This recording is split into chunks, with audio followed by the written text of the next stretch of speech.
जी मिलेगा माइक, आपको इतना लंबा होने की आवश्यकता नहीं। सबसे पहले तो आज जितने लोग भी बैठे हैं सभी को मेरा ओम श्री गणेशाय नमः। और बाबाओं के बाबा महाबाबा के चरणों में मेरा चरण स्पर्श। ऊपर बैठे हैं हर हर महादेव, नीचे बैठे हर हर बाबा। बाबा जी ये मेरी भतीजी है और ये मेरा भतीजा है। बाबा जी मेरे 2 क्वेश्चन है। पहला क्वेश्चन ये है कि जब मैं आपका मंत्र जाप करता हूँ ना कहीं पे भी, तो मेरे को नींद आ जाती है। अरे हंसो मत जी, होता है। हाँ, मैं 3 मंत्र आपका जाप करता हूँ। पहला ओम बागेश्वराय नमः, दूसरा ओम सन्यासी देवाय नमः, तीसरा ओम बम बागेश्वराय वीरवीरा ओम भट्ट स्वाहा। और दूसरा क्वेश्चन मेरे यह है बाबा जी, जैसे कि आप पाद यात्रा कर रहे हैं। पाद यात्रा? अब पद यात्रा, सॉरी, जो आप अरे सॉरी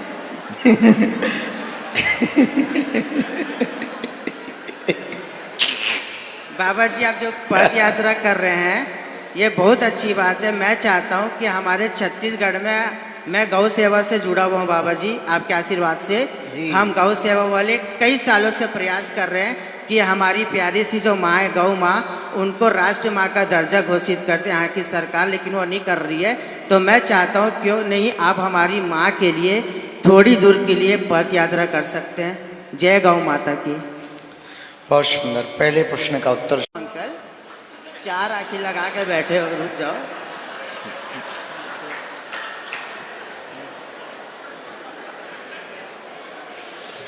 माइक छीन रहे थे बाबा। हाँ, नहीं छीनना चाहिए। क्यों छीनेंगे? खैर संभल के रहना चाहिए। इस देश में कुर्सियां लोग छीन लेते हैं।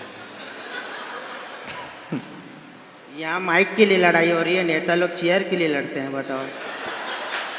सही कहा, यही तो ब्रह्म ज्ञान है। भजन करते समय आलस आना, नींद आने का मंतव्य है। भजन में मन ना लगना। नहीं, मेरा बहुत लगता है बाबा जी, ऐसा नहीं है। आप विश्वास नहीं करोगे, मैं एकदम लेट लेट के पैर पड़ता हूँ। वो जो बोलते नहीं है दंडवत प्रणाम, वही पूरा ऐसे करता हूँ।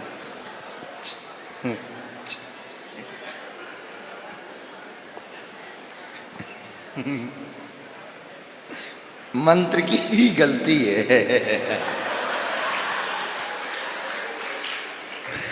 विनोद कर रहे हैं, मजाक। नहीं, आप नहीं करोगे तो कौन करेगा? मैं तो चाहती हूँ आप हमेशा मस्ती करते रहो मेरे से। मिल बैठेंगे आप और मैं, सब ट्रोलर्स के ठटरी मार देंगे। अब हमको बच के रहना पड़ेगा। सुनो जी,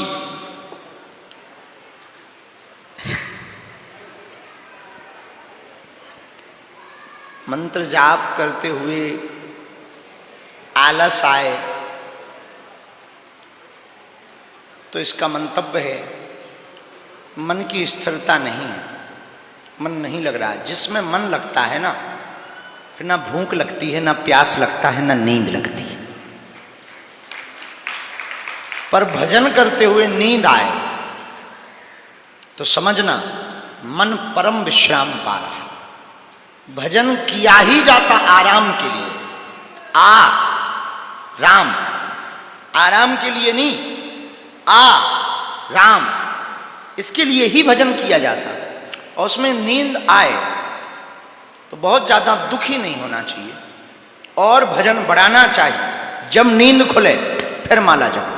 बाबा जी मेरे बहुत सारे काम बन जाते आपके मंत्र से। पता है मैंने आपके लिए गाना भी बनाया, वीडियो भी निकाला है, हाला हाला स्टाइल में। किस स्टाइल में? मतलब ये मेरा तकिया कलम है, मतलब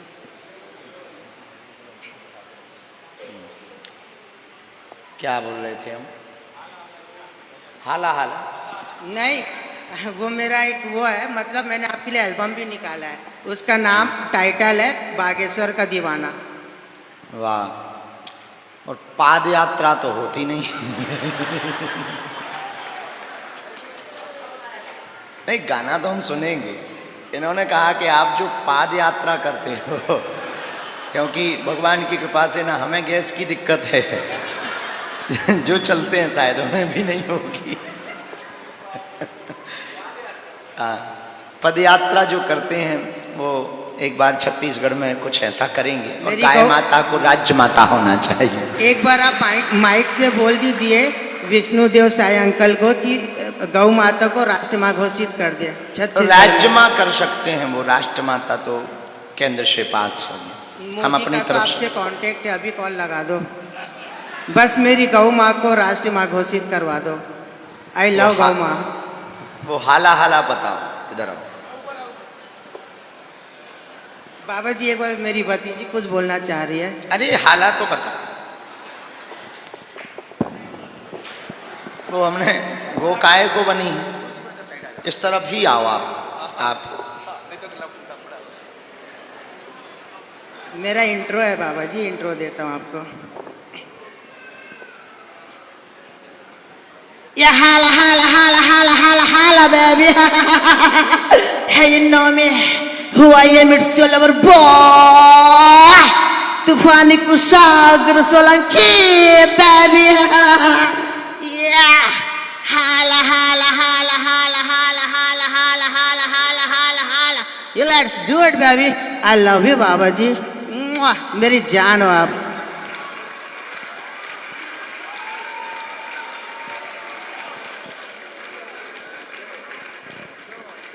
चाहा है बाबा जी को चाहूंगा हरदम, मरते दम तक कहूंगा आई लव यू बागेश्वर।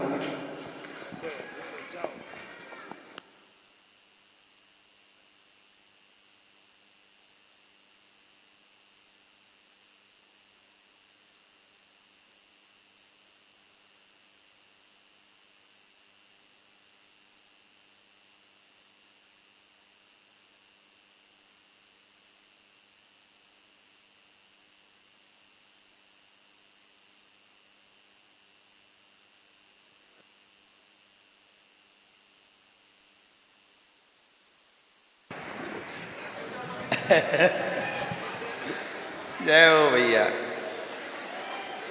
कुर्सी धारण करो।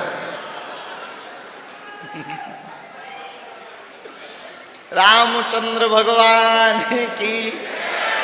इसी के साथ प्रश्नोत्तरी विराम। कल दिव्य दरबार है, 12 बजे हमें जाना भी है। दोनों हाथ जोड़ लो सभी लोग। अभी लाइन में मिलने मिलेगा ना, चलो बोलो। हमने इनको कह दिया था, जरा माइक भेज दो। कारण प्रकट भय हैं। बागेश्वर में जो हनुमान जी प्रकट भय हैं वो सन्यासी बाबा के कारण प्रकट भय। ये कहानी है। बैठ जाओ चटर पटर। धन्यवाद गुरुजी। जब मैंने आपसे पहली बार प्रश्न किया था तब भी मेरा बहुत मन था कि मैं आपसे आशीर्वाद लूं। क्या मैं भी आ सकती हूँ? आना है। तुम्हें कोई मना नहीं कर सकता बेटी, बहुत मीठी वाणी है तुम्हारी। थोड़ा आगे भी माइक लाओ। सीताराम महाराज जी। सीताराम महाराज जी, मेरा एक प्रश्न ये था कि हमारे हिंदू सनातन धर्म में लोगों को मैं देखता हूँ कि श्रावण में और नवरात्रा में 9 दिन लोग उपवास करते हैं। उसमें जूता चप्पल छोड़ देते हैं, मगर मुंह में गुटखा जरूर खाते हैं। तो ये क्या ऐसा ये सफल है? आप पवित्र है? नहीं। अपथ्य पदार्थ अभक्ष भोज मुख में है तो उस मुख से लिया हुआ भगवान नाम, बीज मंत्र, जप तप, नियम, व्रत सब अमान्य है। जिस साधक की साधना में अभक्ष भोज्य पदार्थ हैं, विचार करो जिस मुख से पवित्र नाम भगवान का लेना है उस मुख में जो है तंबाकू डली हो, भगवती का नाम लेना है उसमें तंबाकू हो, क्या बीतेगी भगवती पर, जिह्वा पर। दूसरा ये महाराज जी कि उसमें कई लोग ऐसे भी हैं जो लोगों को गांव में लोगों का कर्जा लेकर के पैसा खा चुके हैं और वो लोग भी चप्पल छोड़ के बोलते हैं कि भाई हमारा जिस दिन कर्जा छूटेगा तब हम चप्पल पहनेंगे। तो ये कहां तक सच है? कुछ लोग होते हैं, बुरा ना मानना, कर्जा चप्पल छोड़ने से नहीं चुकेगा, व्यापार करने से चुकेगा। जी महाराज जी। हाँ, व्यापार करने के प्रण को लेकर के यदि, क्या नाम है, राघव, इधर आओ, ये टी शर्ट हमें दे दो, हम पे नहीं है, दे दो भैया, अरे दे दो, अरे दे दो, अरे भैया दे दो, अरे मालिक दे दो, अरे दे दो, क्यों? अच्छा चलो ना दो, पकड़े ना, पकड़ो ना, हम नहीं लेंगे, ना रो हम नहीं लेंगे, बैठो यहीं, तीनों बैठ जाओ, बैठ जाओ। हाँ,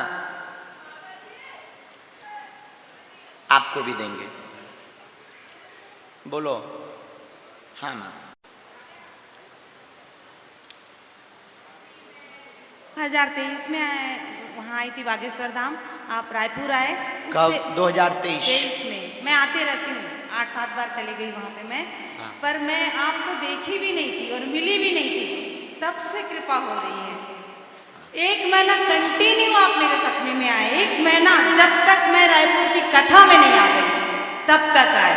एक वानर आके बैठ गया घर में, बहुत बड़ा। उसके बाद तो दादा गुरुजी आए और उन्होंने मुझे घर में दीक्षा देके चले गए। और इतने अनुभव है मेरे, मेरा जीवन ही बदल गया। मैं 55 साल की हूँ, विधवा महिला हूँ, 32 साल की उम्र में विधवा हो गई थी। इतना मेरा जीवन ही बदल, इतने आनंद में, इतना दुख तकलीफ है, लेकिन मुझे कुछ फर्क ही नहीं पड़ता। इतने अनुभव है मेरे कि किताब लिख सकती हूँ। मैं 2023 में आई थी मैं वहाँ पे, तो मुझे कुछ आइडिया नहीं था, तो ट्रेन फंस गई थी। वो अनुभव भी मैंने शेयर किया था। तो ट्रेन ना, हम लोग बोल रहे थे रुक जाए, टीटी बोला ट्रेन भी नहीं रुकेगी यहाँ, लेकिन वो ट्रेन नागपुर में ही रुकती थी, लेकिन हम लोग गोंदिया में उतर के फिर आपके पास आने वाले थे। वो ट्रेन रुक गई, प्लस मैं वहाँ गई, दर्शन की। वहाँ जिस दिन वापस आ रही थी, मेरे पीछे पीछे नीलकंठ आया। तो मैंने कहा, फिर मैं बाद में और गई मैं वहाँ पे, तो मैंने कहा आपने इतने दर्शन कराए अच्छे, बस नीलकंठ का दर्शन नहीं हुआ। तुरंत नीलकंठ आके बैठ गया। फिर मैं अभी इस बार प्रयागराज गई थी, बहुत अनुभव है मेरे, मैं अभी लेटेस्ट का बता रही हूँ। तो वहाँ से जब मैं गई तो सतना से आई तो मेरा बैग टूट गया, सब बहुत सारा परेशानी हो गया, अकेली थी मैं। तो मैं बोल रही थी अब चल नहीं पा रही हूँ, और बागेश्वर धाम में आधे रास्ते में ही ऑटो को रोक देते हैं, इतनी भीड़ रहती है। तो जब मैं बोली अब कोई ऑटो मुझे मिल जाता या कोई गाड़ी मिल जाती, ऐसे बोल के बहुत मुश्किल, सामान गिर रहा था मेरा, और जा रही है मंदिर के आसपास ही पहुंची, एक लंबा सा आदमी खड़ा हुआ। बाबा है, कौन है मैं नहीं जानती, मैं तो बाबा ही मानती हूँ उनको। उन्होंने कहा मैया को गाड़ी में बिठाओ, अपने आप एक गाड़ी आ गई और मुझे जहाँ जाना था वहाँ छोड़ के आ गए। और नीलकंठ दूसरी बार भी आके बोली, मैं सबको बताई नीलकंठ के दर्शन, वो आके बैठा। माने इतने अनुभव, अपार बड़े बड़े अनुभव है मेरे कि मैं मतलब किताब लिखूंगी और आपको सौंप दूंगी, इतने अनुभव हैं। तो इजाजत लेना चाहती थी मैं आपसे उनका। बहुत आशीर्वाद, जैसी आपकी गुरुजी ने सुनी, सबकी सुने। गुरुजी मेरा कोई पहचान नहीं है, कोई सोर्स नहीं है, पर मैं हर बार आपके पास पहुंच जाती हूँ, आपके पास ही रहती हूँ बागेश्वर धाम में। अच्छा। मेरा कोई पहचान नहीं है, मेरा कोई पहुंच नहीं है, पावर नहीं है, पैसा नहीं है, पर सन्यासी बाबा मुझे आपके पास भेज देते। वो आते हैं, मुझे डांटते भी हैं, 4 बज गया, सो रही, उठो। आप जैसे कुछ करते हो ना, वो आवाज लगाते हैं। मेरे मन में चल रहा है मैं गाय का सेवा करूं, तो गाय की आवाज आती है मेरे कानों में।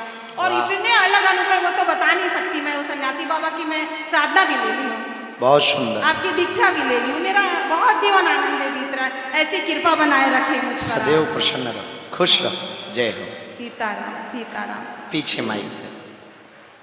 जय सीताराम। जय श्री। विजय रायपुर से हूँ। एक प्रश्न है, मैं बहुत आध्यात्मिक हूँ, सुबह शाम ध्यान करता हूँ और पूजा पाठ भी करता हूँ, पर कई बार ध्यान करने से ना कोई नेगेटिविटी रहती है ना, तो मेरे को बहुत परेशान करती है, एकदम बेचैन हो जाता है। तो उसके लिए कोई उपाय मतलब नेगेटिव मतलब भी हो सकता है, भूत प्रेत की बाधा हो या कुछ और, मतलब परेशान कर देती है और पूजा पाठ नहीं करने देती मुझे। कल दरबार लगना है जी, तो यदि नेगेटिविटी होगी तो आज हमको गुरुजी ने आज्ञा दे दी है कि कल प्रेतराज सरकार का दरबार भी लगाया जाएगा। तो आप कल उसमें जरूर बैठिए, ऐसा कुछ होगा तो वो खींचने लगेगा अपने आप ऑटोमेटिक। दूसरा, हर शनिवार को प्रेतराज सरकार का दरबार धाम पे लगता है जब हम रहते हैं, तो आप महीने 2 महीने में एक बार, 3 महीने में यदि 11 बार के दर्शन का संकल्प, जैसे पूरे परिवार में तब भी कर सकते हैं उसको। हाँ, तब भी आप कर सकते सीताराम। हैं। गुरुजी सीताराम। सीताराम। सीताराम। गुरुजी आपकी कृपा से इस साल मैंने बागेश्वर धाम गया, बालाजी का दर्शन हुआ बहुत ही शानदार तरीके से, बहुत ही बढ़िया तरीके से। मेरा यह प्रश्न था कि अगर जीवन है तो जीवन में घर परिवार है, उसके बाद अगर जीवन में कुछ चीज़ें पूरी ना होने पर जीवन में इंसान दुखी हो जाता है। दुखी हो जाने से जीवन ही मतलब दुखों का कारण बन जाता है उसके बाद। तो इसको हम इच्छाएं को कैसे मार सकते हैं? इस वजह से मतलब इतनी भीड़ होती है जब भी हम दरबार लगाते हैं, लोग अपने मन की प्रॉब्लम, इच्छाएं जो भी हैं उनको पूरी ना होने पे वो टूट जाते हैं पूरी तरीके से। तो उसको हम कैसे वो कर सकते हैं? मन की इच्छाएं यदि पूर्ण नहीं हो रही हैं तो सर्वोत्तम उपाय यही है, मन को अभ्यास में ढाल करके मन को समझाओ। जी। मन के हारे हार है, मन के जीते जीत। मन ही हारता है, मन ही जीतता है। यदि नहीं भी कुछ मिला तो निराश नहीं होना चाहिए। ये मन को समझाना चाहिए कि हमने जो चाहा था जी वो बेहतर था, जी लेकिन जो नहीं हुआ, भगवान जो चाह रहा वो बेहतरीन चाह रहा। जी बिल्कुल। जैसे कि आप हर बार कहते हैं जो प्राप्त है वही पर्याप्त है। जी। दूसरा, हमने जो चाहा था वो अच्छा था जी, लेकिन भगवान वो जो करेगा वो बहुत अच्छा करेगा। धन्यवाद गुरुजी। खुश। सीताराम। अरे जरा इसको दे देना, नहीं तो ये रोज प्राण खाएगा।